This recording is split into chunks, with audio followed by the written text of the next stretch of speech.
Heidi by Johanna Spyri. Chapter 10. A Grandmama. Following evening, great expectation reigned in the house. Tinette had put on a new cap. Sebastian was placing footstools in front of nearly every armchair, and Miss Rottenmeier walked with great dignity about the house, inspecting everything. When the carriage at last drove up, the servants flew downstairs, followed by Miss Rottenmeier in more measured step. Heidi had been sent to her room to await further orders, but it was not long before Tinette opened the door and said briskly, "Go into the study." The Grandmama, with her kind and loving way, immediately befriended the child and made her feel as if she had known her always. To the housekeeper's great mortification, she called the child Heidi, remarking to Miss Rottenmeier, "If somebody's name is Heidi, I call her so." The housekeeper soon found that she had to respect the grandmother's ways and opinions. Mrs. Sesemann always knew what was going on in the house the minute she entered it. On the following afternoon, Clara was resting, and the old lady had shut her eyes for 5 minutes. When she got up again and went into the dining room, with a suspicion that the housekeeper was probably asleep, she went to this lady's room, knocking loudly on the door. After a while, somebody stirred inside, and with a bewildered face, Miss Rottenmeier appeared, staring at the unexpected visitor. "Rottenmeier, where is the child? How does she pass her time? I want to know," said Mrs. Sesemann. "She just sits in her room, not moving a finger. She has not the slightest desire to do something useful, and that is why she thinks of such absurd things that one can hardly mention them in polite society." "I should do exactly the same thing if I were left alone like that. Please, bring her to my room now. I want to show her some pretty books I have brought with me." "That is just the trouble, what she should do with books. In all this time she has not even learned the ABC, for it is impossible to instil any knowledge into this being. If Mr. Candidate was not as patient as an angel, he would have given up teaching her long ago." "How strange! The child does not look to me like one who cannot learn the ABC," said Mrs. Sesemann. "Please fetch her now. We can look at the pictures anyway." The housekeeper was going to say more, but the old lady had turned already and gone to her room. She was thinking over what she had heard about Heidi, making up her mind to look into the matter. Heidi had come and was looking with wondering eyes at the splendid pictures in the large books that Grandmama was showing her.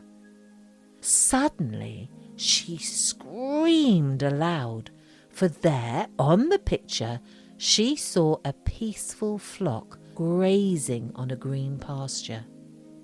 In the middle, a shepherd was standing, leaning on his crook. The setting sun was shedding a golden light over everything.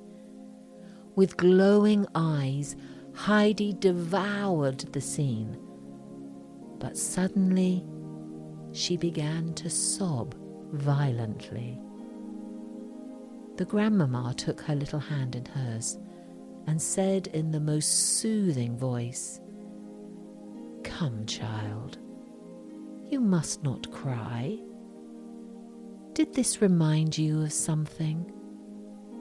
Now stop, and I'll tell you the story tonight. There are lovely stories in this book that people can read and tell. Dry your tears now, darling. I must ask you something. Stand up now and look at me. Now, we are merry again." Heidi did not stop at once, but the kind lady gave her ample time to compose herself, saying from time to time, "Now it's all over. Now we'll be merry again." When the child was quiet at last, she said, "Tell me now how your lessons are going. What have you learned, child? Tell me." "Nothing," Heidi sighed, "but I knew that I never could learn it." "What is it that you can't learn?" "I can't learn to read. It is too hard." "What next? Who gave you this information?" "Peter told me, and he tried over and over again, but he could not do it, for it is too hard." "Well, what kind of boy is he? Heidi, you must not believe what Peter tells you, but try for yourself. I am sure you had your thoughts elsewhere when Mr. Candidate showed you the letters." "It's no use," Heidi said with such a tone as if she was resigned to her fate. "I am going to tell you something, Heidi," said the kind lady now. "You have not learned to read because you have believed what Peter said.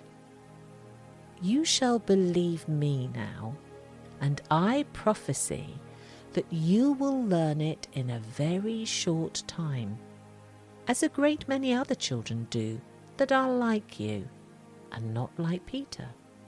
When you can read, I am going to give you this book. You have seen the shepherd on the green pasture, and then you'll be able to find out all the strange things that happened to him. Yes, you can hear the whole story and what he does with his sheep and his goats. You would like to know, wouldn't you, Heidi?"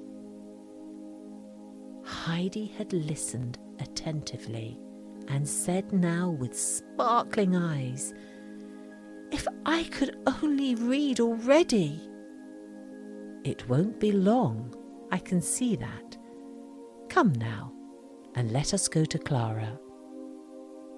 With that, they both went over to the study. Since the day of Heidi's attempted flight, a great change had come over the child.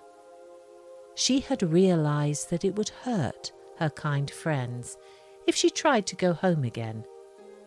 She knew now that she could not leave, as her Aunt Dita had promised, for they all, especially Clara and her father and the old lady, would think her ungrateful. But the burden grew heavier in her heart, and she lost her appetite and got paler and paler. She could not get to sleep at night from longing to see the mountains with the flowers and the sunshine, and only in her dreams she would be happy. When she woke up in the morning, she always found herself on her high white bed, far away from home.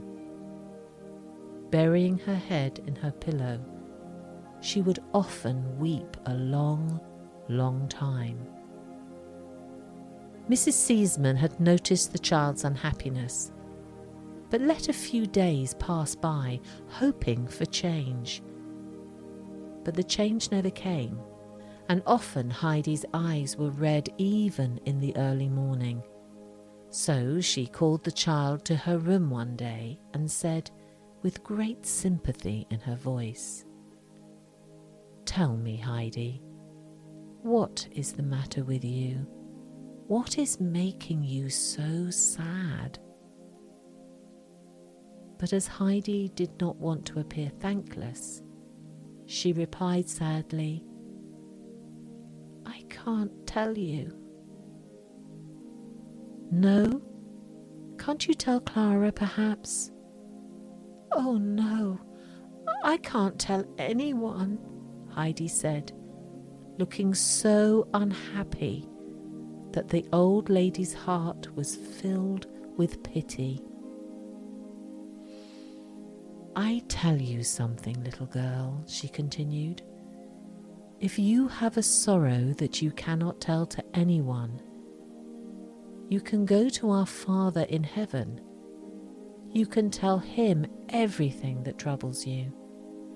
And if we ask him, he can help us and take our suffering away. Do you understand me, child? Don't you pray every night? Don't you thank him for all his gifts and ask him to protect you from evil?" "Oh, no, I never do that," replied the child. "Have you never prayed, Heidi?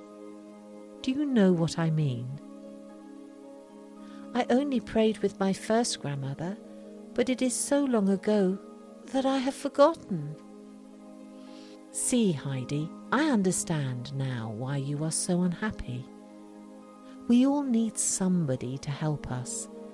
And just think how wonderful it is to be able to go to the Lord when something distresses us and causes us pain. We can tell him everything and ask him to comfort us when nobody else can do it. He can give us happiness and joy." Heidi was gladdened by these tidings and asked, "Can we tell him everything? Everything?" "Yes, Heidi, everything." The child, withdrawing her hand from the Grandmama, said hurriedly, "Can I go now?" "Yes, of course," was the reply. And with this, Heidi ran to her room. Sitting down on a stool, she folded her hands and poured out her heart to God, imploring him to help her and let her go home to her grandfather. About a week later, Mr. Candidate asked to see Mrs. Seaman to tell her of something unusual that had occurred. Being called to the lady's room, he began, "Mrs. Seaman, something has happened that I never expected." And with many more words, the happy Grandmama was told that Heidi had suddenly learned to read with the utmost correctness, most rare with beginners. "Many strange things happen in this world," Mrs. Seaman remarked, while they went over to the study to witness Heidi's new accomplishment. Heidi was sitting close to Clara, reading her a story. She seemed amazed at the strange new world that had opened up before her. At supper, Heidi found the large book with the beautiful pictures on her plate, and looking doubtfully at Grandmama, she saw the old lady nod. "Now it belongs to you, Heidi," she said. "Forever? Also when I am going home?" Heidi inquired, confused with joy. "Certainly forever," the grandmother assured her. "Tomorrow we shall begin to read it." "But Heidi, you must not go home. No, not for many years," Clara exclaimed. "Especially when Grandmama goes away. You must stay with me." Heidi still looked at her book before going to bed that night, and this book became her dearest treasure. She would look at the beautiful pictures and read all the stories aloud to Clara. Grandmama would quietly listen and explain something here and there, making it more beautiful than before. Heidi loved the pictures with the shepherd best of all. They told the story of the prodigal son, and the child would read and reread it till she nearly knew it all by heart. Since Heidi had learned to read and possessed the book, The days seemed to fly, and the time had come near that the Grandmama had fixed for her departure.